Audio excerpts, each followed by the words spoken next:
Hari ini adalah hari yang spesial di mana kita akan dilayani oleh sahabat saya, my best friend.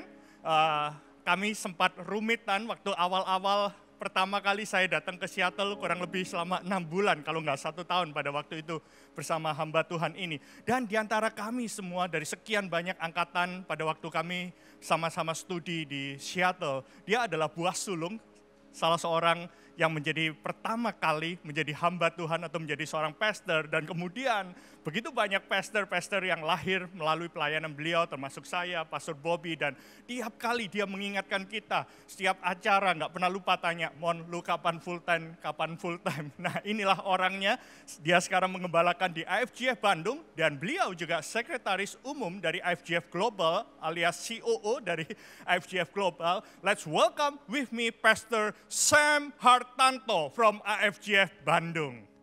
Halo IFGF Surabaya, saya sungguh senang hari ini bisa bersama-sama dengan Anda.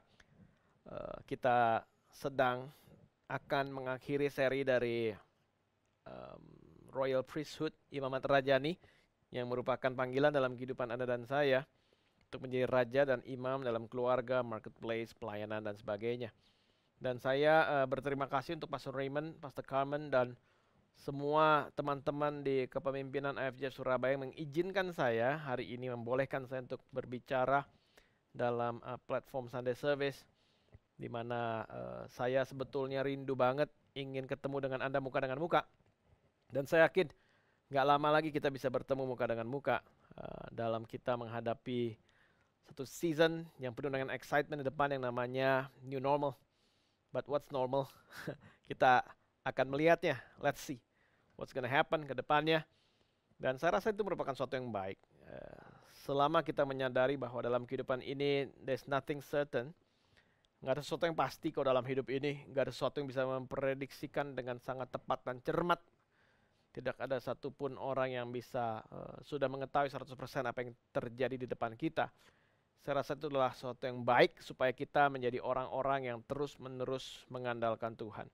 Nama saya Sam Hartanto, saya mengembalakan IFGF Bandung, dan salam dari semua jemaat di Bandung dan juga dari keluarga saya untuk kita semuanya. Dan hari ini saya akan berbicara tentang the wisdom from God. Dalam kehidupan kita, kita butuh yang namanya hikmat dari Tuhan. Dan dalam kehidupan kita, kita perlu arahan dari Tuhan. Bagaimana kita menjalani kehidupan ini dengan penuh kemenangan. Dan bukankah janji Tuhan berkata bahwa kita terus naik dan tidak turun, jadi kepala bukan jadi ekor, apapun yang kita pegang berhasil. But how? Gimana ya? Tuhan menjanjikan itu, tetapi kita yang menjalaninya dalam kehidupan ini. Sehingga kita harus menjalaninya dengan penuh perhatian, dengan penuh niat dan tanggung jawab dan ketajaman di dalam dia. Ada beberapa perusahaan yang saya baca sejarahnya merupakan perusahaan-perusahaan yang tertua di dunia ini. Salah satunya di Jepang. Jepang ada banyak sekali perusahaan yang usianya lebih dari 1 milenial, lebih dari 1000 tahun. Dan salah satu yang paling tua adalah namanya Genda Shio. Genda Shio ini adalah sebuah pabrik kertas. Tapi bukan hanya pabrik kertas biasa, tapi sebetulnya kertas art, kertas untuk menghasilkan produk seni. Di mana mungkin orang mau membuat suatu tulisan kaligrafi, biasanya memakai kertas dengan mutu yang sangat tinggi. Semuanya adalah handmade, kertas-kertasnya, dan bukan hanya untuk kaligrafi tapi untuk bungkus kado. Jadi rupanya sejak dari zaman dulu perusahaan ini dimulai tahun 771 Masehi, jadi hampir 1250 tahun umurnya. Memproduksi banyak kertas kado atau kertas undangan pernikahan. Jadi dari dulu rupanya kalau orang mau menikah di Jepang ini pakai kertas yang mutunya bagus, berwarna-warni. Dan juga banyak kertas yang bisa dilipat untuk upacara keagamaan. Dan keluarga kerajaan dari generasi ke generasi memakai produk kertas dari Genda Shio. Dan sampai hari ini juga dinikmati oleh masyarakat semuanya. Bergenerasi-generasi bertahun-tahun, bisa bertahan sampai saat ini. Juga salah satu perusahaan yang tua, yang sangat lama di dunia ini ada namanya Staffelter Hofwinery di Jerman. Sebuah vineyard, perusahaan di mana mereka menanam produk tanaman anggur dan kemudian hasilnya adalah wine atau minuman anggur. Dan di mana perusahaan ini sudah melewati kerajaan demi kerajaan yang menjadi klien mereka. Perusahaan ini berdiri tahun 862 AD, 862 Masehi. Jadi kira-kira hampir 1160 tahun lah usia daripada perusahaan ini. Dan dulu ada seorang kaisar Prancis namanya Charlemagne, Charles the Great, Charles Agung. Dia seluruh minuman yang ada di kerajaan dia harus dari Staffhelter, karena katanya merupakan produsen dari minuman anggur yang luar biasa. Jadi kita melihat bahwa mereka mengalami pergantian rezim, kerajaan, bangsawan, tetap perusahaannya ada. Sampai hari ini berkembang, bukannya produksi wine, minuman, tetapi juga hotel. Orang bisa datang ke sana untuk menikmati pemandangan alam yang bagus. Dan juga salah satu perusahaan yang paling tua di dunia adalah Monnaie de Paris. Monnaie de Paris adalah perusahaan yang memproduksi koin untuk kerajaan-kerajaan, bahkan untuk saat ini mereka adalah salah satu perusahaan yang mencetak euro, 2 euro, 1 euro yang merupakan kepingan logam, dicetaknya di situ. Bahkan untuk banyak negara-negara di dunia ini, mencetak uangnya itu uang logamnya di Monnaie de Paris. Itu perusahaan dimulai tahun 864, jadi kira-kira 1155 tahun usianya. Perusahaan yang sangat tua sekali, dan perusahaan-perusahaan yang tadi saya sebutkan ini melewati banyak hal loh. Mereka melewati raja dan ratu yang silih berganti, dinasti demi dinasti. Mereka melewati yang namanya pandemi Black Death, abad 13, abad 14 yang melenyapkan 51% dari penduduk dunia, Black Death. Mereka melewati masa Renaissance, mereka melewati pergulatan agama antara Protestan dengan Catholicism dan Calvinis, dan mereka terus-menerus melewati zaman, melewati Spanish flu. Mereka melewati Perang Dunia Pertama, mereka melewati Perang Dunia Kedua. Dan begitu banyak hal yang terjadi di muka bumi ini. Dan seperti banyak perusahaan, seperti banyak keluarga, seperti banyak pertumbuhan yang terjadi di seluruh dunia, maka akan ada birth, akan ada kelahiran, dan kemudian akan ada namanya growth, pertumbuhan. Negara ada yang memproklamirkan dirinya, muncul sebagai negara, perusahaan didirikan, keluarga didirikan, maka akan ada growth, pertumbuhan. Dan kemudian akan mengalami namanya maturity, sebuah kedewasaan, atau kalau negara disebut negara maju, negara mapan, bukan negara yang sedang growing, berkembang, tapi negara yang sudah ada di situ advance dari segi teknologi, pendidikan, tata aturan pemerintah dan sebagainya. Dan kemudian kita tahu dari dunia ini banyak dinasti demi dinasti, perusahaan yang satu muncul, perusahaan yang satu turun, berganti tren, berganti cara marketing, berganti produk yang diminati orang, sehingga dari maturity banyak yang mengalami namanya decline. Tapi perusahaan-perusahaan yang tadi saya sebutkan, mereka mengalami bergenerasi-generasi, mereka mengalami keadaan demi keadaan, tapi mereka bisa menciptakan satu hal yang namanya S-curve. Di mana ketika maturity terjadi sebelum decline, mereka bisa punya S-curve. Mereka bisa punya titik balik, mereka bisa mempunyai sebuah kesempatan untuk bisa memperoleh momentum yang baru, sehingga mereka bisa mengalami yang namanya growth and maturity. Sebelum decline, mereka punya S-curve. Mereka membuat lagi sebuah momentum yang baru. Mereka mengkonsolidasikan apapun yang perlu dikonsolidasikan, sehingga mereka bisa nantinya naik lagi ke atas. Dan itu sebetulnya yang perlu ada dalam kehidupan kita, dalam keluarga kita, dalam usaha pekerjaan kita, yaitu ability to make S-curve. Dan banyak hal lah ya kalau ngomong dari segi usaha, karena kita minggu-minggu ini bergerak, kita berbicara banyak khotbah kita tentang imamat rajani, bagaimana berfungsi sebagai imam di marketplace, maka ada banyak hal yang membuat sebuah perusahaan itu maju. Bisa menciptakan S-curve yang baru, bisa lewat yang namanya inovasi, menciptakan strategi produk-produk yang variasinya mungkin disukai oleh market, innovation. Bisa juga kolaborasi, mungkin bekerja sama dengan entity yang lain, perusahaan yang lain, vendor yang lain, sehingga menciptakan sebuah pelayanan yang baru, berkolaborasi dengan orang lain, atau memperkuat, mempertajam tradisi juga bisa. Atau bisa juga mendapatkan kesempatan beberapa perusahaan bisa survive terus karena punya monopoli. Dia menguasai bidang itu dan nggak ada orang yang bisa masuk dalam industri itu. Atau misalnya dia memperketat pengeluarannya sehingga terjadi efisiensi, sehingga bisa more than survive di dalam musim pandemi seperti ini. Atau dia bisa di musim ini banyak orang susah menjual segala sesuatu dengan murah, dia menjalankan praktek akuisisi. Dia membeli ini dan itu yang nantinya bisa menguntungkan di waktu yang ke depan. Dan kemudian mungkin di tengah-tengah ini semua banyak sekali pengubahan aturan sehingga banyak perusahaan bisa mendapatkan keuntungan lewat deregulasi pengaturan yang baru. Apapun lah namanya, apapun yang sedang terjadi dalam kehidupan Anda pribadi, dalam pekerjaan, usaha, atau pelayanan. Kalau itu semua bisa saya rangkum dalam satu kata dalam Alkitab, itu berbicara tentang hikmat. Sebetulnya, Tuhan memberikan lewat celah apapun, lewat metode apapun, dia memberikan kepada saya, dia menjanjikan kepada saya, dia mau untuk mencurahkan dalam kehidupan Anda dan saya satu hal yang namanya hikmat. Bagaimana Anda dan saya di tengah ini semua keadaan di mana ada pandemi menuju new normal, kita nggak mengalami namanya degradasi, tapi kita mengalami yang namanya elevasi di dalam Tuhan. Dan saya senang bahwa hikmat bukan hanya ada di Amsal. Hari ini kita akan membahas dari Amsal, tapi juga ada di dalam perjanjian baru. Di Yakobus 1 ayat yang kelima mengatakan, tetapi apabila di antara kamu ada yang kekurangan hikmat, jadi artinya selalu ada yang kekurangan hikmat. Nggak selalu saya punya segala hikmat.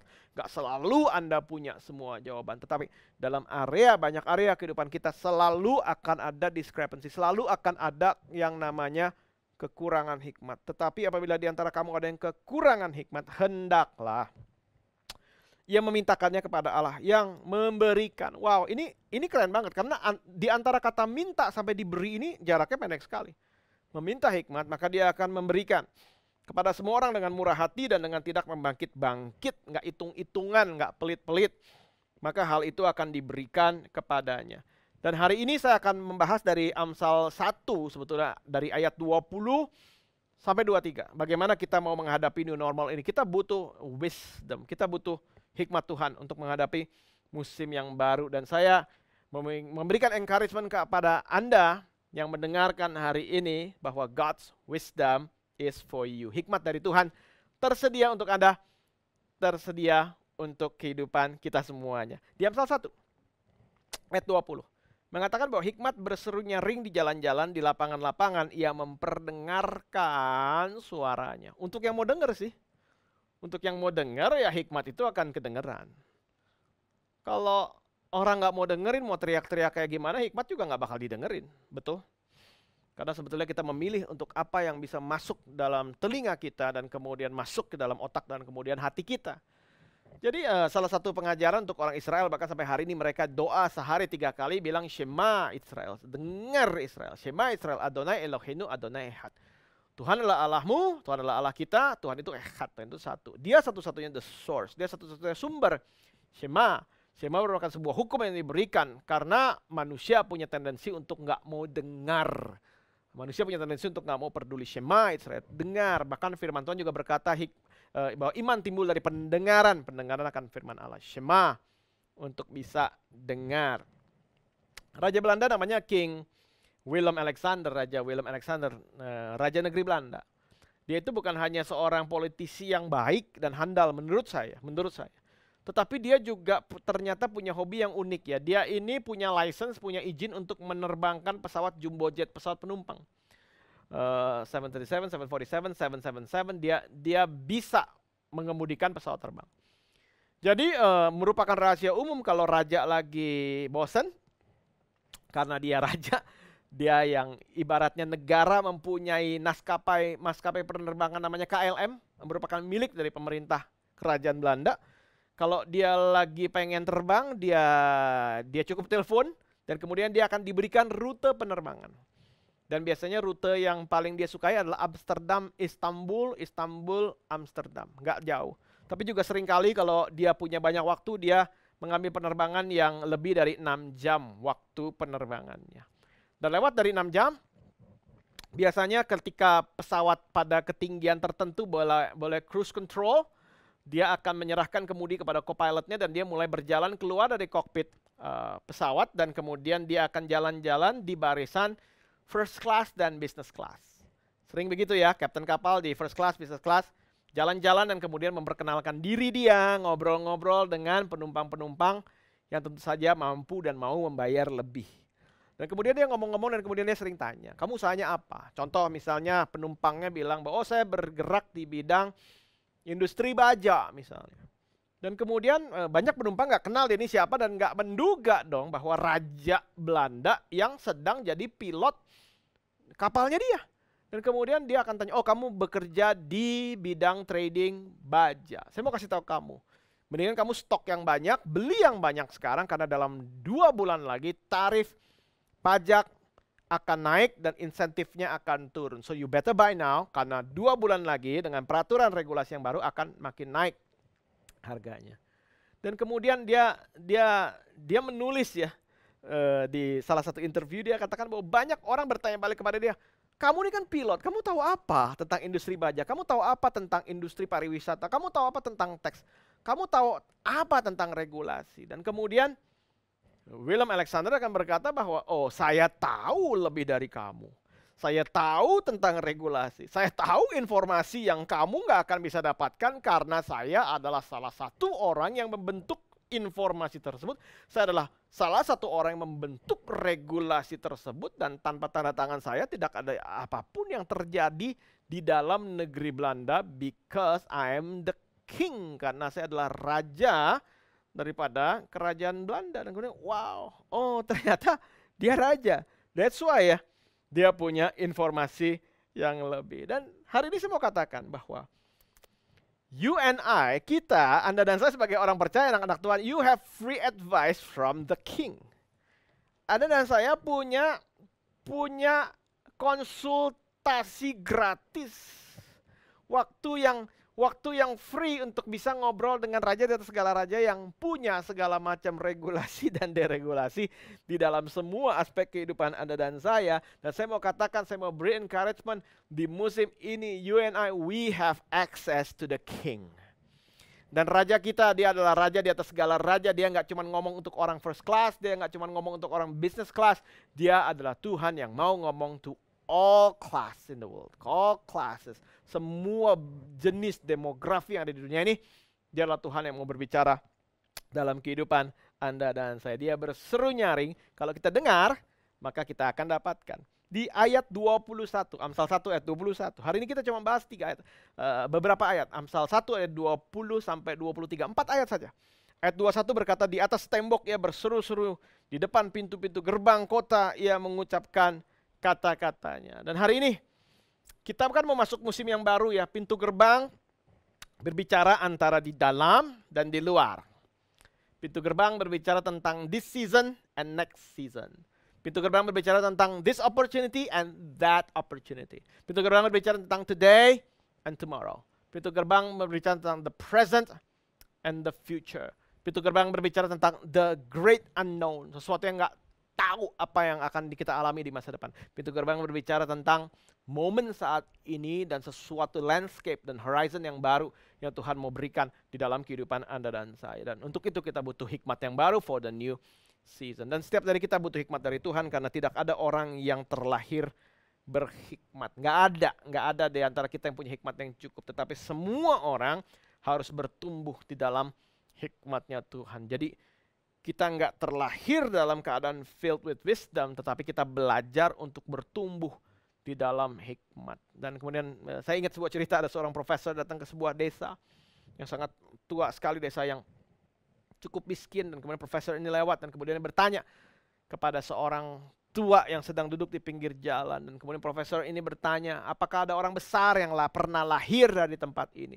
Sebenarnya itu sebuah ejekan, masa sih ada orang besar yang bisa lahir dari tempat kayak begini?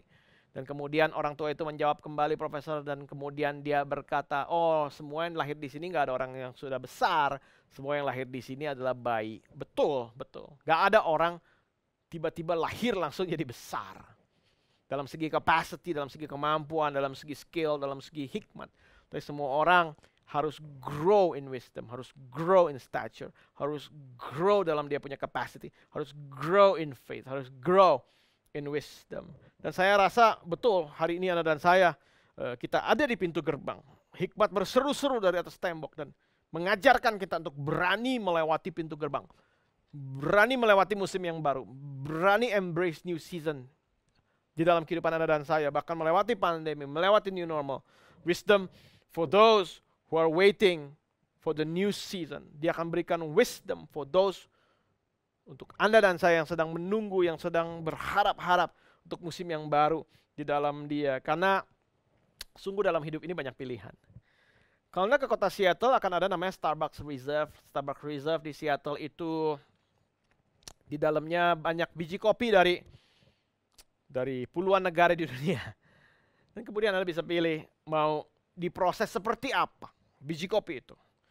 Mau di roast, mau dipanggangnya sampai medium, apakah sampai hitam sekali, dark, ataukah mau digilingnya sangat halus, atau sedikit kasar, atau sangat kasar, dan kemudian mau dibuat apa campurannya, apakah dengan air saja, apakah dengan susunya full fat, low fat, half, 1%, no fat, mau diapain, pakai soy milk, pakai apa. Dan kemudian ada campurannya, ada dengan honey, ada dengan gula, ada dengan brown sugar, ada dengan segala macam hal. Sehingga ketika saya ada di Starbucks Roastery di Seattle, saya tanya sama baristanya, hey, dengan begitu banyak biji kopi, cara pengolahan hasil akhirnya, sebetulnya kamu bisa bikin berapa produk sih di toko ini?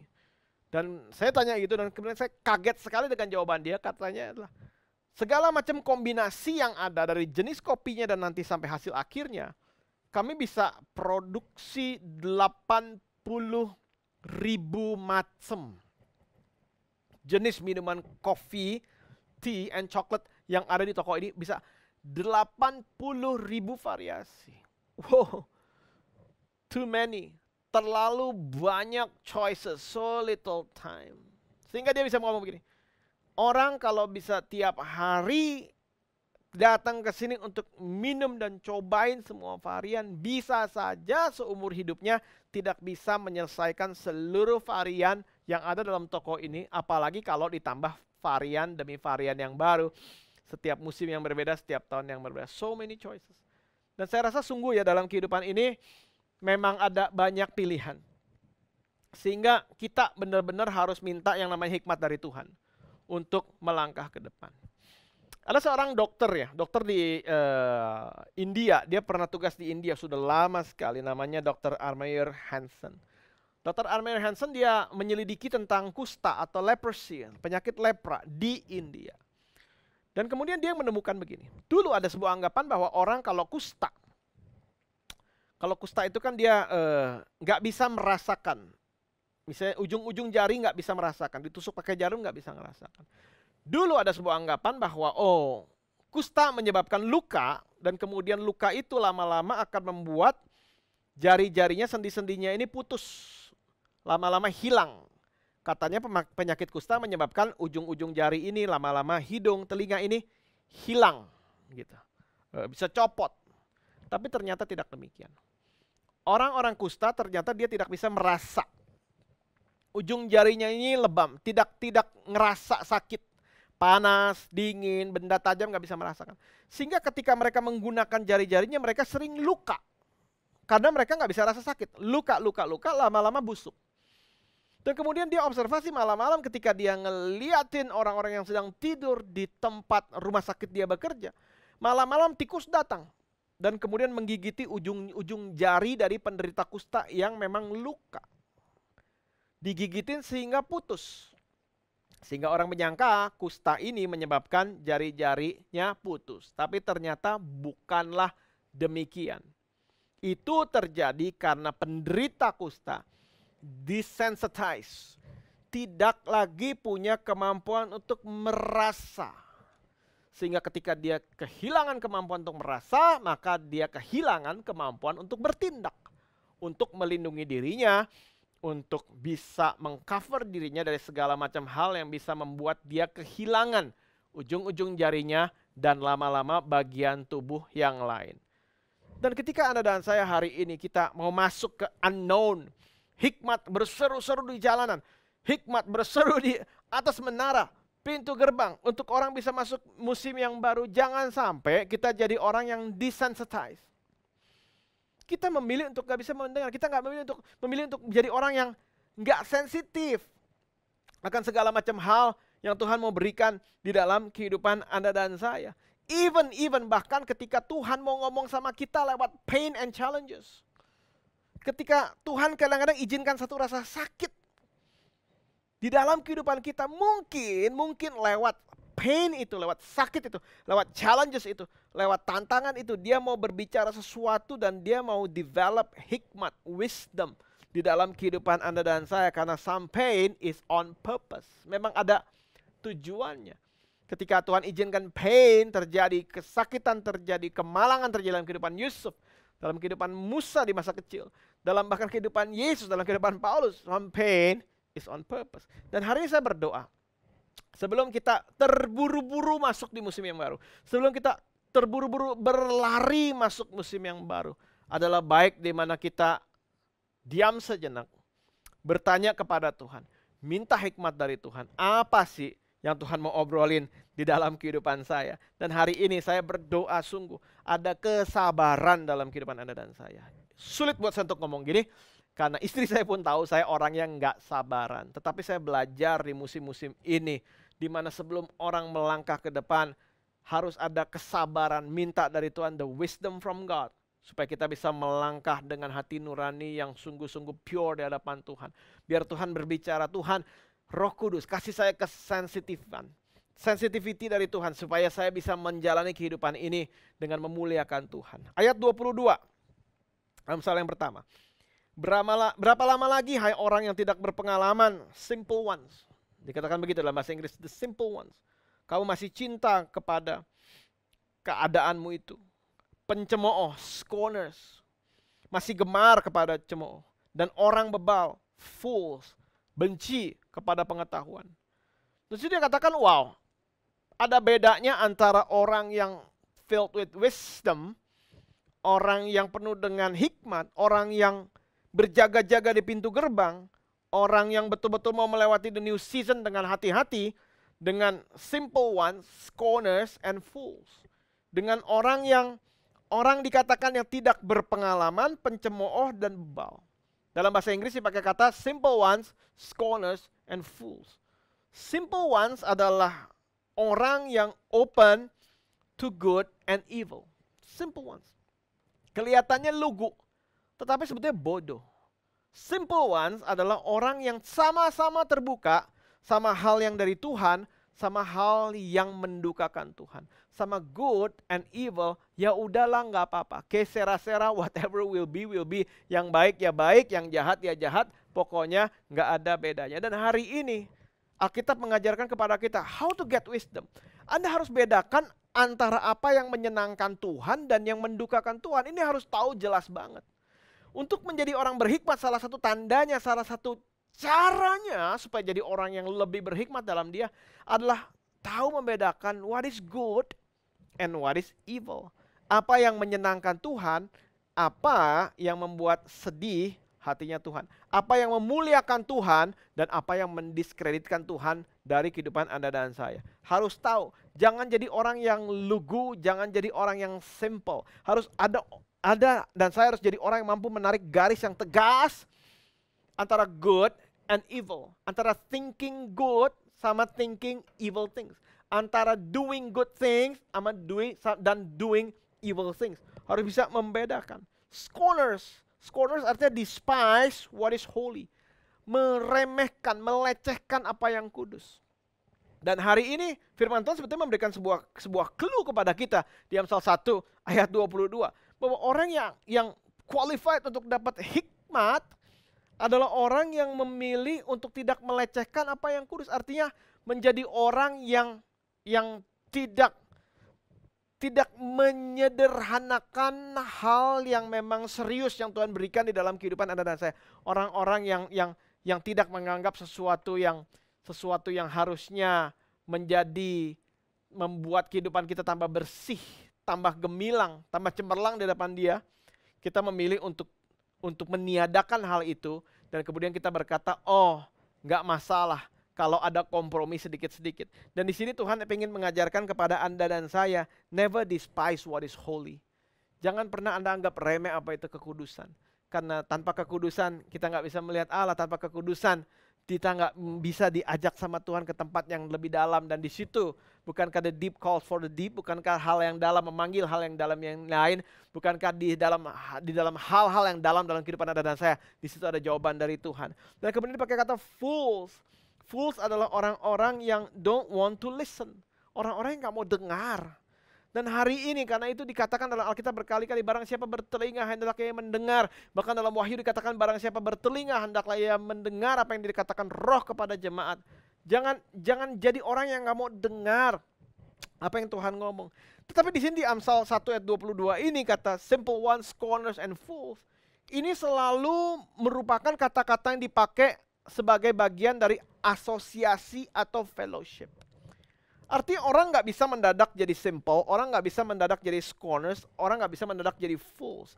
Tetapi it depends on your circle of influence. Your circle of influence, betul-betul bagaimana, dengan siapa Anda berdiri, dengan siapa Anda duduk, dengan siapa Anda berjalan, akan menentukan nantinya apakah Anda menjadi simple ones, scorners, atau fools. Sehingga di sini ketika saya membaca firman Tuhan di Amsal 1 ayat 22, saya diajarkan sama Tuhan untuk watch my circle. I will watch my circle. Siapa yang Anda izinkan untuk ada di sekeliling Anda? Siapa yang Anda izinkan untuk bisa merubah value nilai dalam kehidupan Anda dan saya? Siapa di antara kita siapa yang kita izinkan untuk mengubah segala macam culture, budaya yang ada di sekeliling kehidupan Anda dan saya? Who's surrounding you? Karena orang-orang yang mengelilingi Anda adalah orang-orang yang nanti bisa menentukan masa depan Anda. Dan saya berdoa hari ini setiap dari Anda dan saya merindukan hikmat dari Tuhan.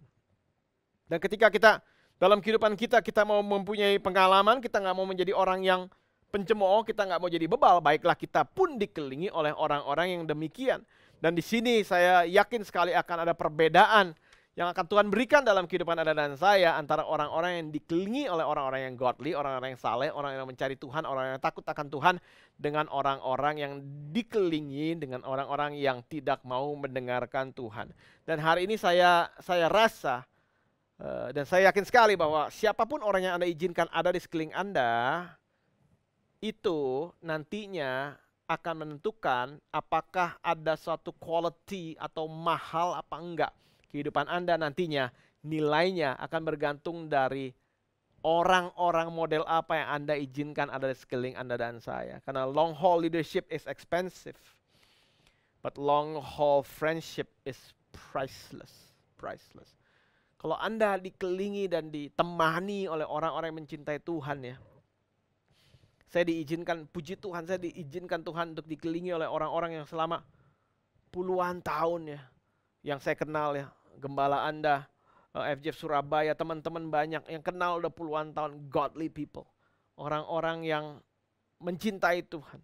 Bukannya orang-orang yang tanpa kelemahan. Saya punya banyak kelemahan.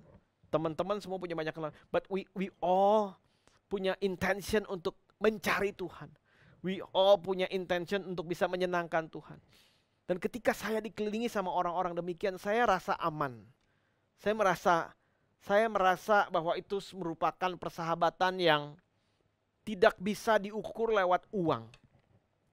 Karena I have more. Saya punya sesuatu yang lebih daripada apa yang saya butuhkan ketika saya dikelilingi oleh orang-orang benar. And I pray church, hari ini saya berdoa untuk Anda semua. Supaya Anda dikelilingi oleh orang-orang yang takut akan Tuhan.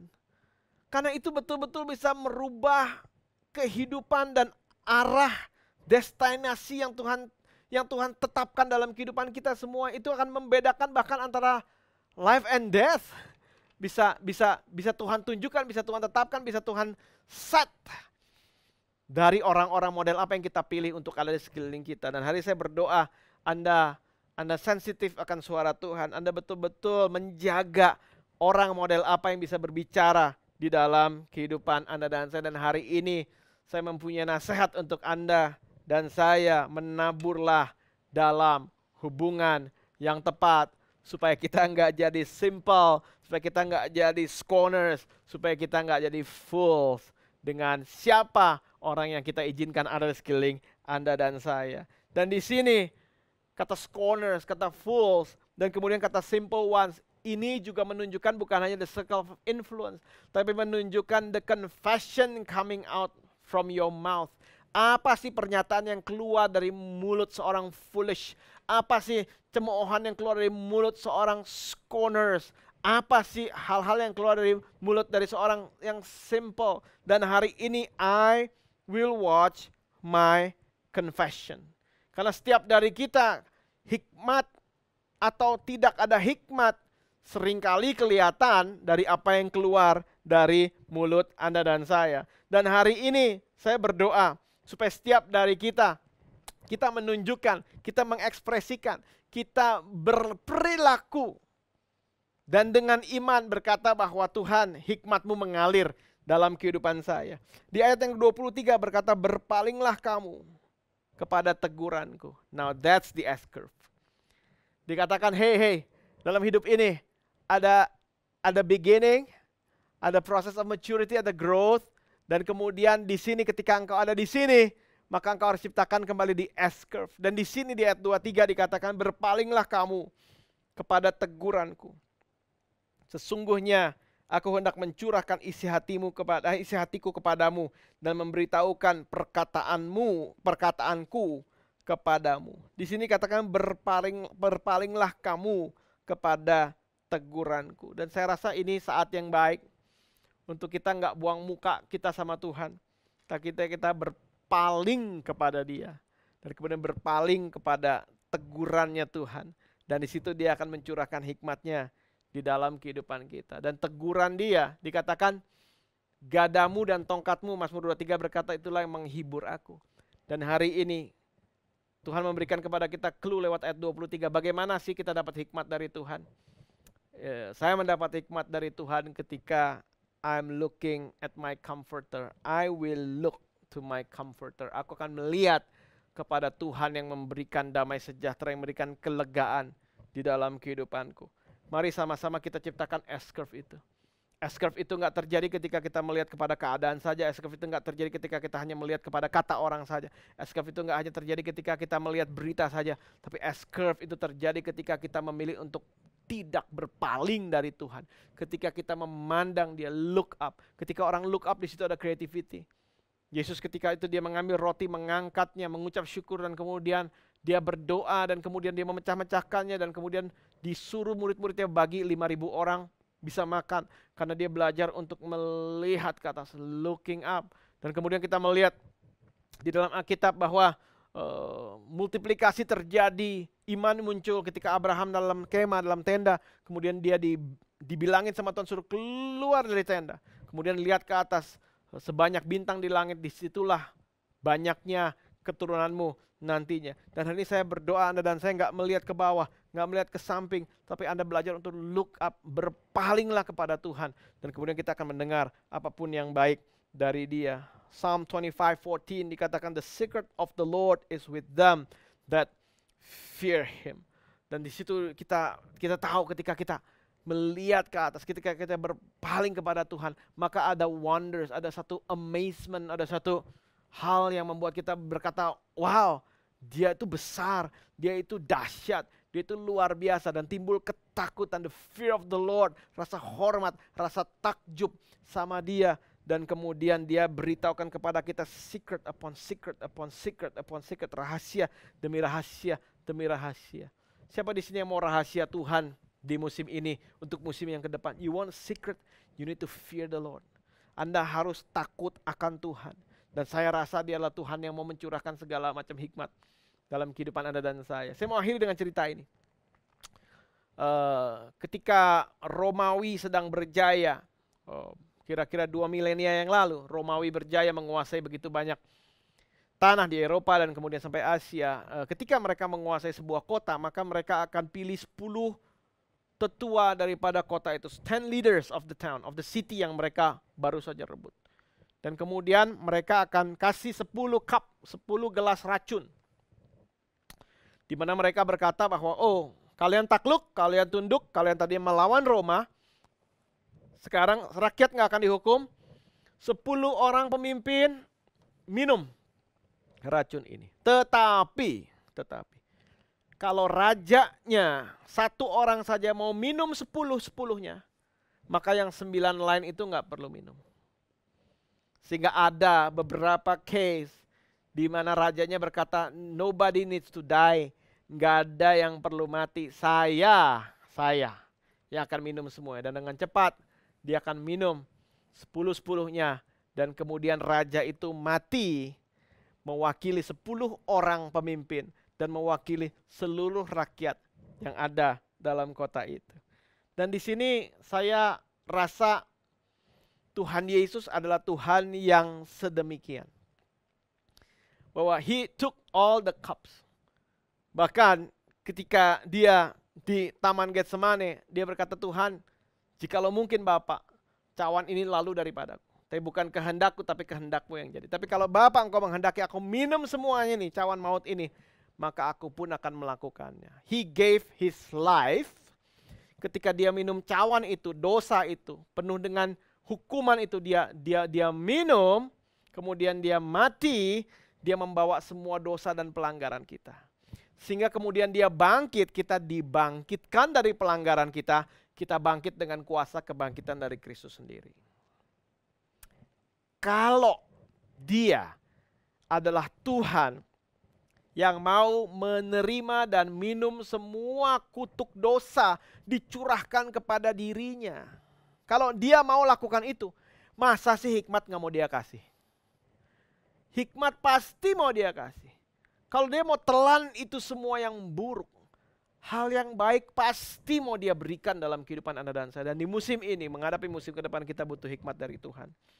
Karena itu dikatakan Amsal 9 ayat 10, takut akan Tuhan adalah permulaan hikmat. Anda tahu arti kata takut?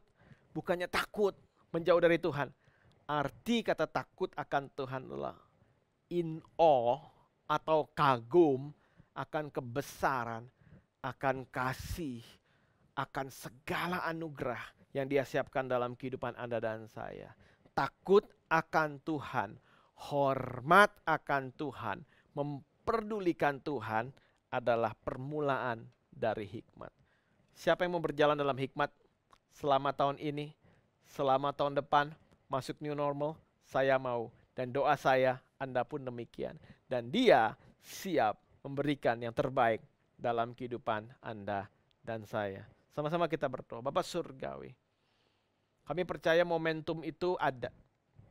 Izinkan kami melewati dan melakukan dan mengalami momentum after momentum dalam kehidupan kami. Dan untuk menjalani itu ya Tuhan, kami perlu hikmat dari Tuhan. Dan kami percaya bahwa Tuhan adalah Tuhan yang memberikan hikmat tanpa pelit-pelit untuk kami. Engkau adalah Tuhan yang setia dalam kehidupan kami.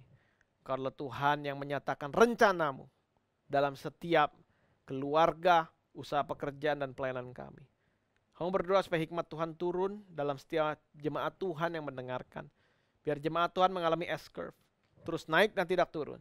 Jadi kepala dan bukan jadi ekor. Apapun yang dipegang berhasil. Berkati gereja MOFJ Surabaya sehingga terus jadi terang untuk kota dan bangsa. Terima kasih Tuhan. Di dalam nama Tuhan Yesus kami berdoa. Amen. Happy Sunday Church. God bless us all. Sampai ketemu dalam keadaan yang lebih sehat. Amen. Thank you Pastor Sam Hartanto yang sudah memberikan kekuatan firman Tuhan di akhir dari series kita mengenai Follow Christ di bulan April ini. Saya berdoa supaya Pastor Sam dan juga Naf bersama ketiga anaknya dan juga jemaat di Bandung selalu dalam keadaan baik, sehat, dan diberkati oleh Tuhan. Yuk sama-sama kita angkat tangan kita akhiri kebaktian hari ini. Bapa, kami mengucap syukur untuk setiap benih firman-Mu yang sudah ditaburkan Tuhan. Kami percaya Tuhan benih ini akan bertumbuh 30, 60, bahkan 100 kali lipat. Berkati Tuhan Pastor Sam Tuhan bersama Naf Tuhan, dan juga Tuhan ketika anaknya Tuhan, baik Didi, Nathan Tuhan maupun Ben Tuhan, dan juga jemaat di AFJ Bandung, semua ada dalam lindungan-Mu Tuhan. Bahkan rencana-rencana mereka ke depan pun Tuhan, kami percaya Engkau Allah yang selalu menyertai setiap langkah yang diambil Tuhan oleh beliau. Kami mengucap syukur Tuhan untuk anak-anak-Mu di tempat ini. Terima kasih Tuhan, kami mau terima berkat-Mu Tuhan. Mari sama-sama kita angkat tangan kita di hadapan Tuhan. Tuhan memberkati dan melindungi Engkau. Tuhan menyinarkan wajahnya kepadamu dan memberikan kasih karunia. Tuhan menghadapkan wajahnya kepadamu dan memberikan damai sejahtera.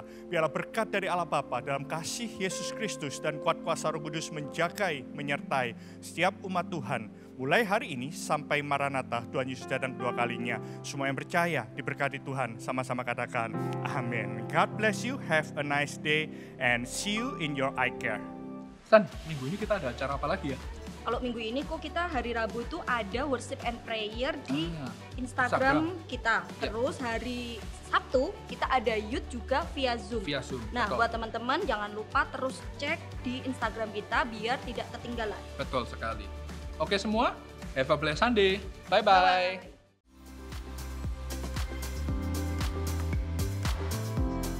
Apabila Anda membutuhkan info mengenai komunitas dan gereja kami, silakan klik link yang tertera di description box. Have a blessed week!